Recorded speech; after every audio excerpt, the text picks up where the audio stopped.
10 और 11 मई की दरमियानी रात है। रात को ये लगभग 11:15 बज रहे हैं। अब से थोड़ी देर पहले ही मिनिस्ट्री ऑफ एक्सटर्नल अफेयर्स ने एक प्रेस ब्रीफिंग की और उस प्रेस ब्रीफिंग में साफ साफ यह कहा गया कि पाकिस्तान की ओर से सीज फायर का उल्लंघन किया गया है। सीज फायर यानी संघर्ष विराम का उल्लंघन।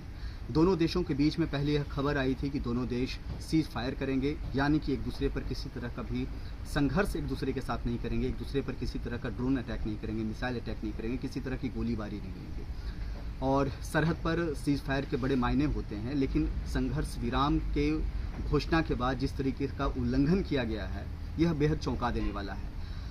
समझने वाली बात यह है कि जिस पाकिस्तान पर भरोसा करके विदेश मंत्रालय ने आज शाम को प्रेस ब्रीफिंग की, लेकिन सबको पता है कि पाकिस्तान का चाल चरित्र और चेहरा कैसा है। पाकिस्तान जो कहता है वो उस बात से बार बार पलटता है। आप याद कीजिए उस दौर को जब पाकिस्तान कहता था कि वो आतंकियों का साथ नहीं देता, वो खुद सबसे बड़ा पीड़ित है आतंकियों का। लेकिन सबको पता है आज ही भारत सरकार की तरफ से उन 5 बड़े मोस्ट वांटेड आतंकियों का नाम सामने लाया गया, जिनकी मौत हुई है ऑपरेशन सिंदूर के दौरान। ऑपरेशन सिंदूर के दौरान 100 से ज़्यादा आतंकवादी मारे गए थे, जिनमें मसूद अजहर का भाई भी है। मसूद अजहर वही है जो जैश-ए मोहम्मद जैसे आतंकवादी संगठन का चीफ है।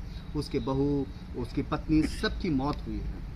आप समझ सकते हैं, ये वही पाकिस्तान है जो बार बार यह कहता था कि उसका आतंक से कोई लेना देना नहीं है। लेकिन फैसलाबाद की उस जगह को याद कीजिए जब ओसामा बिन लादेन को अमेरिका ने रंगे हाथ पकड़ा, और उसके बाद भी अगर पूरी दुनिया पाकिस्तान के साथ खड़ी रहती है या चंद देश उसके साथ खड़े होते हैं, तो आप उन देशों का चाल चरित्र चेहरा समझ सकते हैं। इनमें चाहे चीन हो, चाहे तुर्की हो, चाहे कोई और भी देश हो।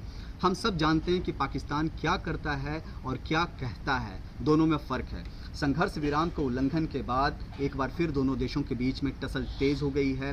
भारत सरकार ने साफ कर दिया है कि ईंट का जवाब पत्थर से दिया जाएगा। इसके एक दिन पहले यानी 10 तारीख को ही तरह तरह की घटनाएं सामने में देखी गई और पता चल गया कि पाकिस्तान के क्या वजूद है, जब पाकिस्तान के अलग अलग इलाकों में भारतीय ड्रोन ने ज़बरदस्त बमबारी की और कई सैनिक अड्डे तबाह कर दिए। देखते रहिए ONOG न्यूज़।